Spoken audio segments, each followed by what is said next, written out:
इंसाफ देने और दिलाने की गुहार लगाई जा रही, लेकिन उस परिवार की सुध लेने वाला कोई नहीं है जिस पर पहाड़ टूट पड़ा है।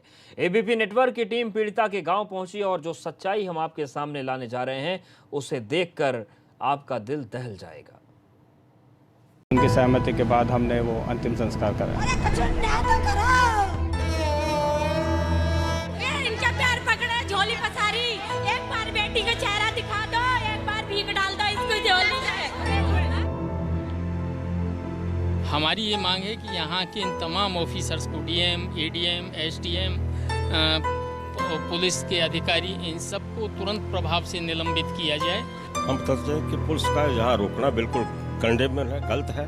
सारे देश में इस बहुत ही की जो कानूनी घटना है उसके खिलाफ जबरदस्त रोष है। ये एक माँ की आवाज है जिसकी बेटी के साथ बेरहमी की इंतहा की गई है। मेरी बेटी की बॉडी नहीं गई, वो लोग पसंद करे, हमारी यही बात चले गए। अरे कुछ न्याय तो करो। इंसाफ की गुहार के लिए ये उस परिवार की चीख है जिसका गला अब सूख चुका है। मेरे पापा को इतनी धमकी दी गई है, मेरे ससुर को धमकी दी है, मेरे देवर को। हाथरस की बेटी को न्याय देने में नाकाम पुलिस और प्रशासन ने अपनी नाकामियों को छिपाने के लिए किलेबंदी कर दी है। हाथरस जिले में गैंगरेप पीड़िता के गांवों की पुलिस ने चारों तरफ से घेराबंदी कर दी है।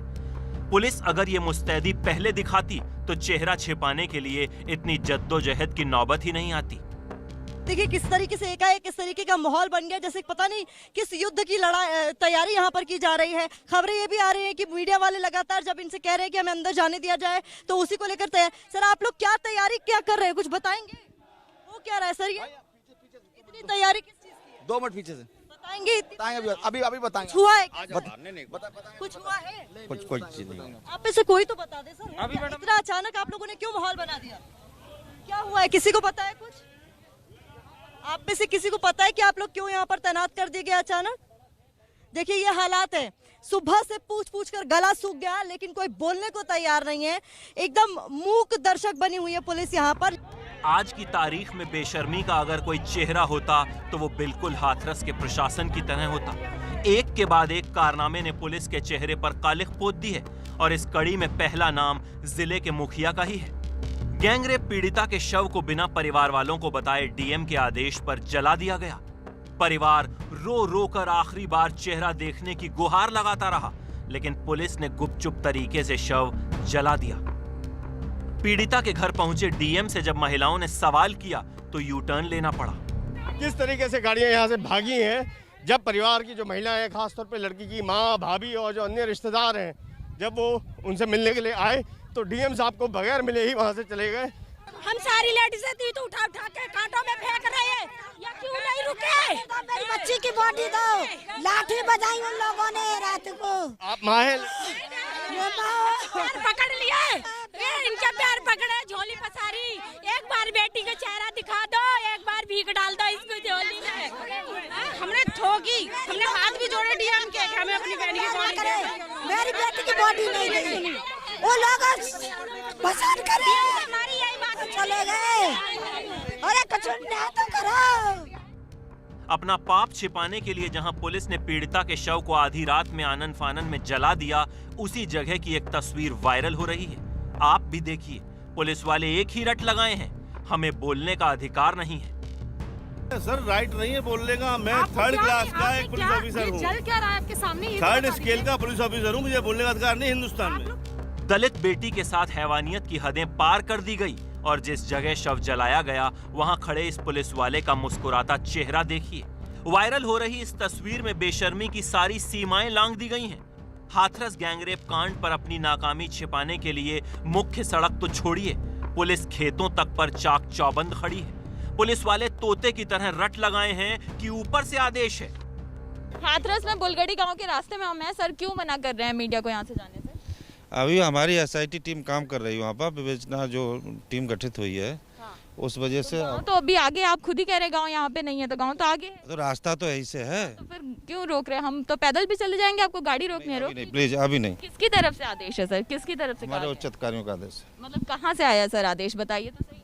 हम इसके लिए अधिकृत नहीं है। इसके लिए सर कौन अधिकृत कौन है, मतलब क्यों रोका गया? किसी कोई तो बताएगा हमें। ऊपर का आदेश क्या है? ऊपर का आदेश धरना प्रदर्शन रोकने और पीड़िता के परिवार की आवाज देश तक नहीं पहुंचने के लिए हाथरस में डीएम ने धारा 144 लागू कर दी है। हाथरस के जो सभी बॉर्डर हैं वो सील किए हुए हैं और इसके अलावा जो आसपास के जनपद हैं उनसे भी हम कांटेक्ट में हैं। हमारे यहाँ पे मैं बता दूं धारा 144 लगी हुई है और 5 से अधिक व्यक्तियों को इकट्ठा होने की हम अनुमति नहीं दे रहे हैं। पुलिस को जब कोई बहाना नहीं सूझा तो कोरोना के कंधे पर बंदूक रखकर चलाने लगे। मीडिया को रोके जाने पर एबीपी न्यूज ने सवाल पूछा तो एसआईटी और कोरोना का रोना रोने लगे। कल जब हमारी एसआईटी वहाँ गई थी अपनी जांच करने के लिए, उस एसआईटी के काम में इंटरफेयर किया गया। किसने इंटरफेयर किया? मीडिया वालों ने। किस तरीके से मैं बता रहा हूँ, जब वहाँ पर एसआईटी गई, परिवार वालों से बात कर रहे थे, उनको एकांत नहीं दिया गया, बयान नोट करने का मौका नहीं दिया गया, बार बार बीच में डिस्टर्बेंस किया जा रहा। एक रीजन ये है। दूसरा, क्लोज प्रॉक्सिमिटी में जो हमारे सिक्योरिटी पर्सनल लगे हुए थे उनमें 3 लोगों को कोरोना का सिम्टम्स आया है, उसको आज क्वारंटाइन कर दिया गया है और इस वजह से ऊपर से ये आदेश आया है कि फिलहाल आप लोगों को रोका जाए।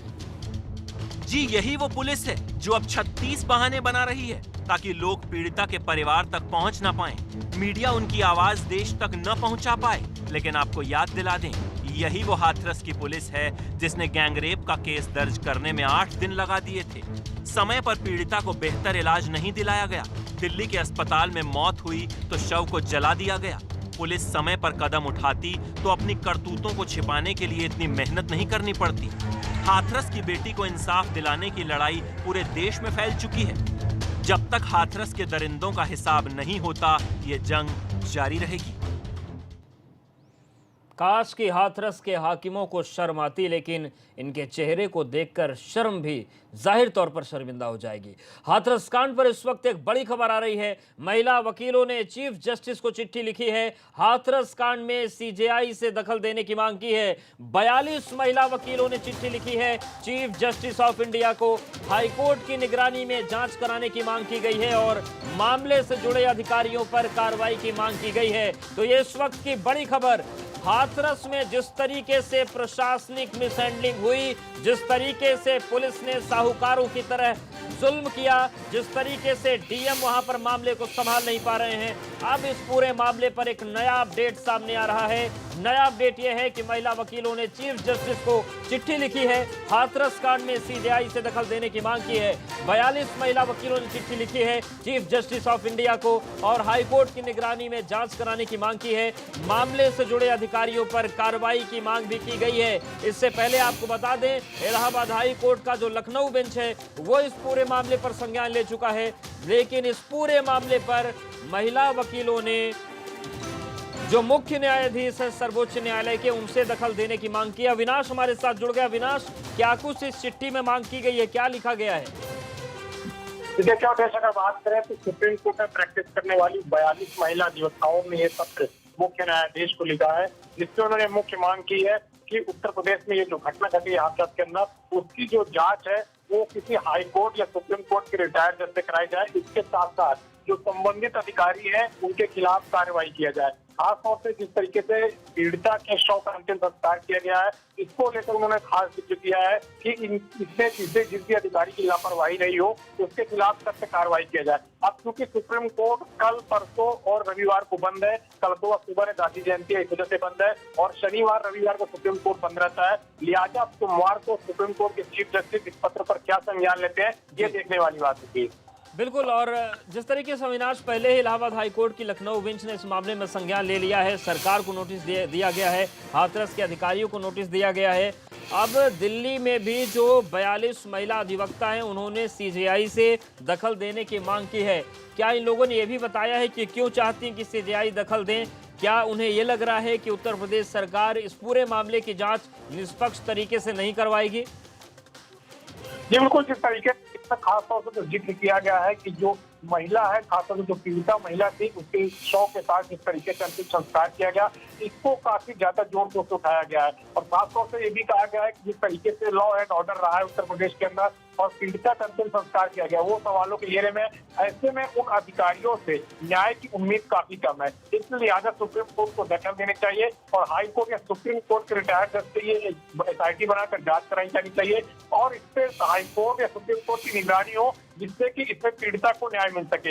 ये मुख्य वजह बताई गई है। बिल्कुल, और देखने वाली बात होगी कि इस पर CJI दखल देते हैं या नहीं देते, क्या उनका फैसला होता है। शुक्रिया अविनाश जानकारी के। और यहाँ पर वक्त एक छोटे से ब्रेक का है।